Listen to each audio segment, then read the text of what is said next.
Please enter. Who are you?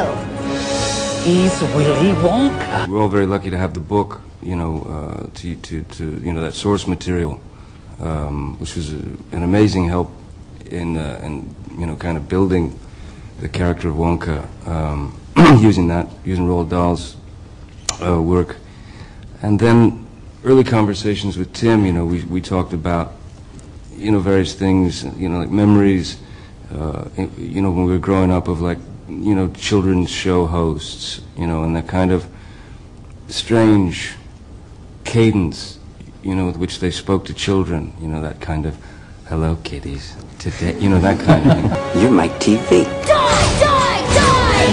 Die! Okay.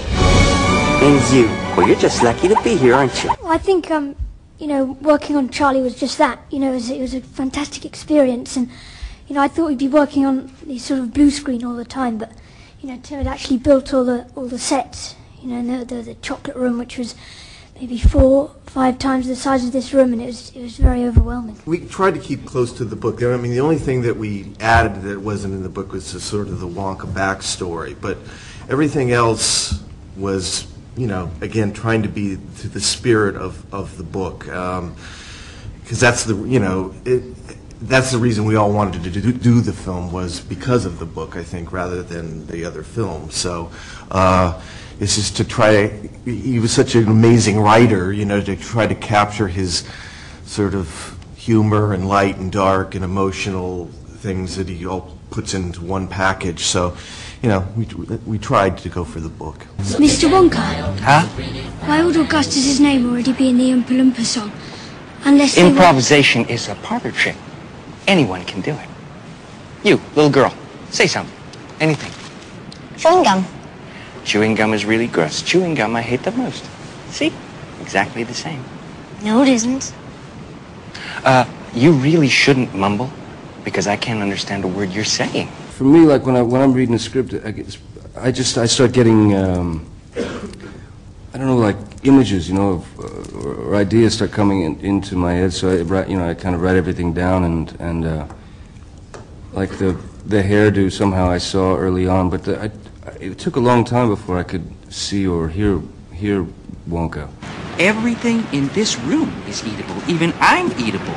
But that is called cannibalism, my dear children, and is in fact frowned upon in most societies. Yeah. Enjoy. I think everyone can see themselves in Charlie, you know, because Charlie can't run faster than anyone else, you know. He doesn't wave a magic wand, you know, he's just normal, and most people are normal. Like me. Wouldn't it be something, Charlie, to open a bar of candy and find a golden ticket inside? I know, but I only get 1 bar a year for my birthday. Well, it's your birthday next week. You have as much chance as anybody does. Being handed the bar to Grandpa Joe, being trusted with it by Tim and Richard, was a joy, because I knew the book very well. And the idea that I'd play Grandpa Joe at some stage, you know, it's this amazing happening.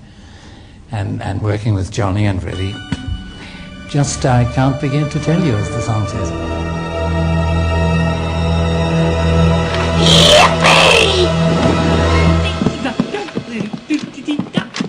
I think Tim and Johnny and indeed Freddie, very, very true to the thing. I think, let's face it, Roald Dahl told the story of Charlie and the Chocolate Factory beautifully.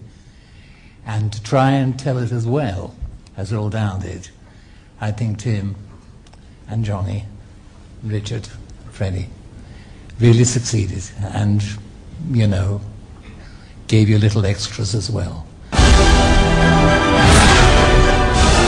Charlie and the Chocolate Factory.